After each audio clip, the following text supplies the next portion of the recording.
আসসালামু আলাইকুম ওয়া রাহমাতুল্লাহি ওয়া বারাকাতুহু। সকলে কেমন আছেন?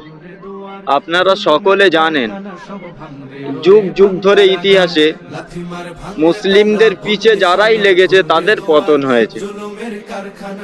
অনেক রাজা বাদশারা ছিল, তাদেরও ধন সম্পদ কম ছিল না, তারাও মুসলিমদের পিছে লেগে পতন হয়েছে। যেমন ভাইরাল ব্যক্তিগুলোর নাম আমরা সকলে জানি। নমরুদ ছিল, সাদ্দাত ছিল, কারুন ছিল, ফেরাউন ছিল। এতটাই পতন হয়েছে যে তাদের নাম ইতিহাসের পাতায়ও চলে এসেছে।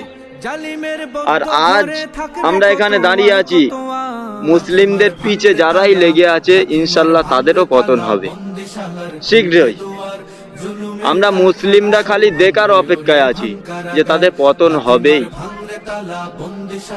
আমরা ধৈর্য ধরে আছি বলে মনে করবেন না যে ক্ষমতা নেই। ক্ষমতা মুসলমানেরও আছে। আপনি দেখেন না, ক্ষমতার দাপট দেখিয়ে কিছু হয় না।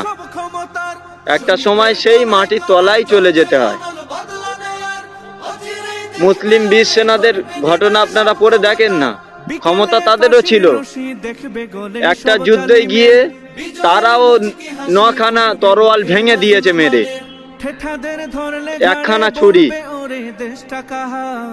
আবু জাফর রাদিয়াল্লাহু তাআলা আনহু মুতের যুদ্ধে গিয়েছিল, পড়ে দেখেন ইতিহাস, 9খানা বড় বড় তরোয়াল ভেঙে দিয়েছে মেরে।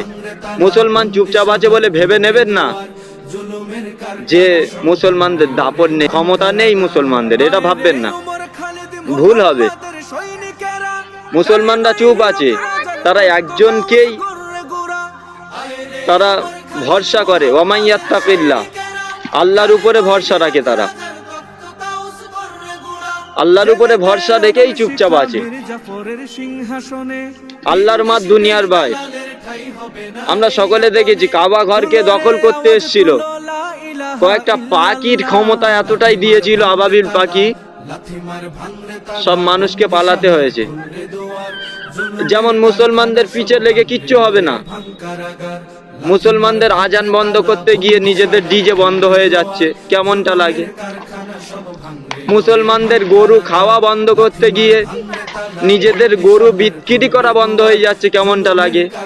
মুসলমানদের রাস্তায় নামাজ পড়াকে কেন্দ্র করে পড়া বন্ধ করতে গিয়ে নিজেদের পুজো করা বন্ধ হয়ে যাচ্ছে, কেমনটা লাগে?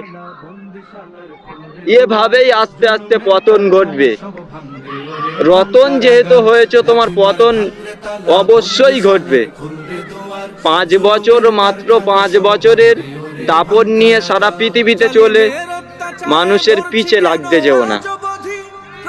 হতে পারে এমন পতন ঘটবে যে দেশ ছাড়া তুমি হয়ে গিয়েছো, অন্য যারা লাফালাফি করেনি তারা হয়নি, তারা দেশে আছে, তুমি দেশ ছাড়া হয়ে গিয়েছো। আমি বলি মুসলমানদের পিছে না লেগে দায়িত্ব পেয়েছো হিন্দু, মুসলিম, শিখ, ইসাই সকলে একসাথে করে নিয়ে বসবাস করো, ভালো হবে, এটাই আবেদন জানাই। আজকে তোমার ক্ষমতা আছে, দুদিন পরে থাকবে না, ক্ষমতা চিরস্থায়ী নয়। তাহলে তো তাদের কতটা ক্ষমতা ছিল, তোমার কতটা টাকা আছে, তাদের এতটা টাকা ধন সম্পদ ছিল যে তাদের 30খানা করে উট লাগতো, তাদের যে ভান্ডারের চাপি বোয়ার জন্য। কত ক্ষমতা আছে, কত টাকা আছে, তাদেরও পতন ঘটেছে। এই অনুরোধ রাখবো, বেশি লাফালাফি করার দরকার নেই। মুসলমান, হিন্দু, মুসলিম, শিখ, ইসাই সকলে একসাথে আমরা মিলে চলি। সকলে ভালো থাকুন।